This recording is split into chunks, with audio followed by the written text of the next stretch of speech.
अच्छा जी, introduction to trigonometry. बच्चों मैंने ये बताया था कि चैप्टर नंबर 7 जो है इंपॉर्टेंट है। चैप्टर नंबर 7 के अंदर हम लोगों ने जो डिस्कशन करनी है वो हमारे लिए समझने के एक पूरा सेक्शन जो है वो शॉर्ट क्वेश्चंस का और लॉन्ग क्वेश्चन का वो हम लोगों ने अटेम्प्ट करना है अपने पेपर के लिए, तो इसलिए बड़ा इंपॉर्टेंट है। सबसे पहली चीज जो आपके समझने की है वो ये है कि आपके पास, आपको पता है कि आप हर एक प्लेन को क्वाड्रेंट्स के अंदर तब्दील कर लेते हैं। 4 हिस्सों में आप किसी भी प्लेन को क्या करते हैं, डिवाइड कर लेते हैं। डिवाइड करते हैं तो ये first quadrant, second quadrant, third quadrant और फोर्थ क्वाड्रेंट।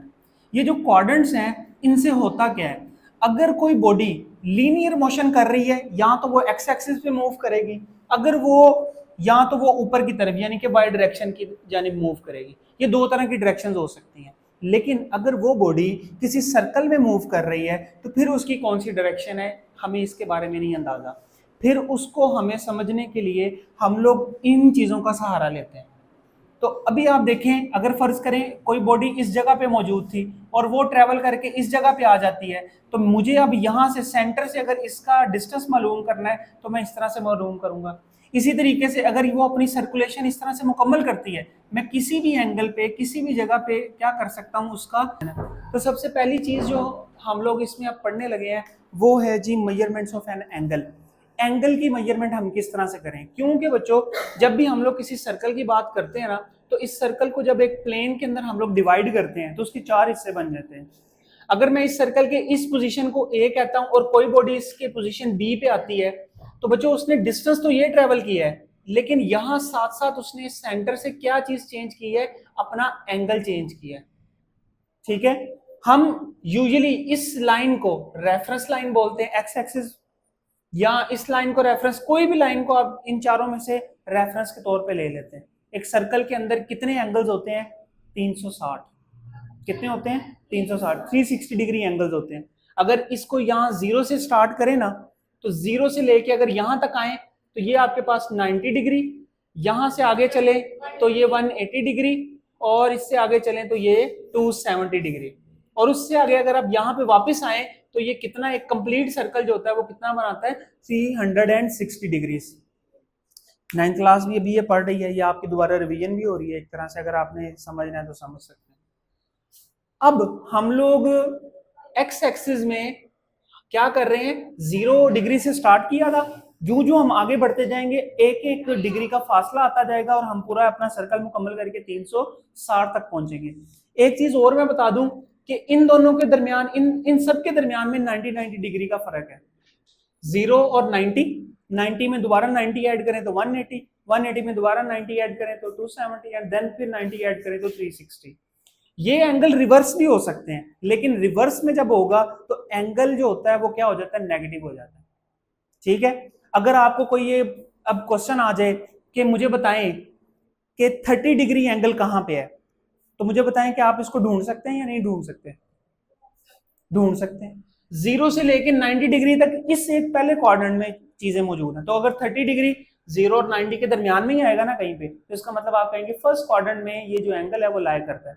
इसी तरह आपसे पूछ लिया जाए कि 159 कहां पे है, तो आप मुझे बताएंगे सेकंड में। मैं आपसे पूछ लूं 320 कहां पे है, फोर्थ एंगल में, क्योंकि 270 से ज्यादा है और 360 से कम है, तो यहाँ पे।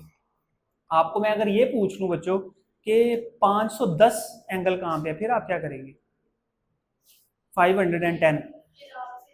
नहीं, मुझसे नहीं, आप खुद ही इसको कैलकुलेट कर सकते हैं। बच्चों याद रखें, जब 0 से स्टार्ट किया था ना, एक सर्कल मुकम्मल हुआ 360, जब अगला सर्कल चलेगा ना तो वही वाली वैल्यूज आगे एडिट होती चली जाएंगी, एडिशन होती चली जाएगी उसमें।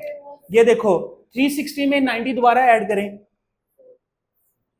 450, समझ रहे, 450 में दोबारा 90 ऐड करें, कितना, 540।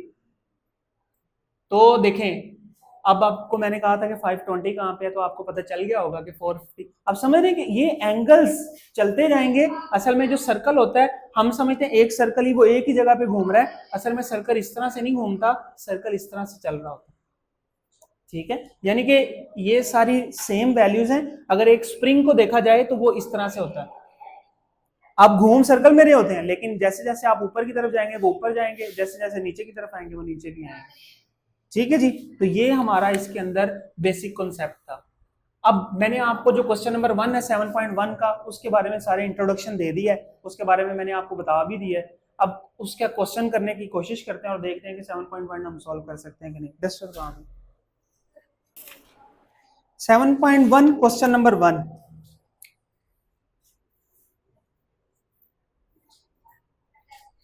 क्वेश्चन नंबर 1 कहता है लोकेट द फॉलोइंग एंगल्स, और क्वेश्चन पार्ट 1 है जी 30 डिग्री।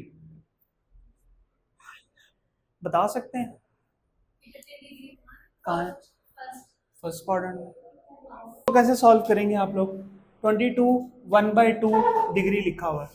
सबसे पहले तो आपने इसको कोई वैल्यू में कन्वर्ट करना है। इसको सिंपली कैसे सॉल्व करते हैं? 22 को मल्टीप्लाई कर देंगे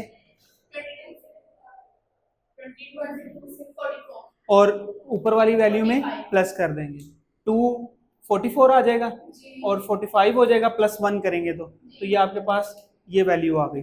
अभी भी ये आपके पास कोई क्लियर पिक्चर नहीं नजर आ रही है आपको कि क्या ये एंगल है, तो इसको सॉल्व करने के लिए क्या करें? डिवाइड कर लें इन दोनों को।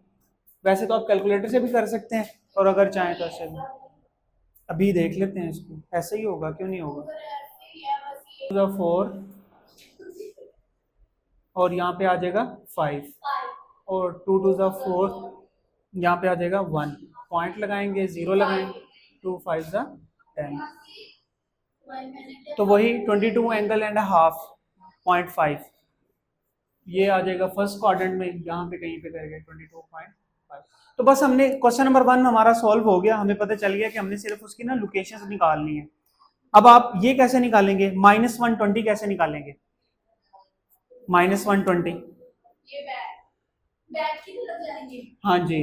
अब यहां से जब इधर को आएंगे ना तो यहां तक जो एंगल बनेगा वो क्या बनेगा? -90 बनेगा, और जब यहां पे आएंगे तो ये बनेगा -180, और जब यहां पे वापस आएंगे तो ये बनेगा -270, और जब यहां पे आएंगे तो ये वापस बनेगा -। तो हमारा ये जो फोर्थ क्वाड्रेंट है यहीं पे -120, सॉरी जो थर्ड क्वाड्रेंट है वहां पे -120 बनेगा।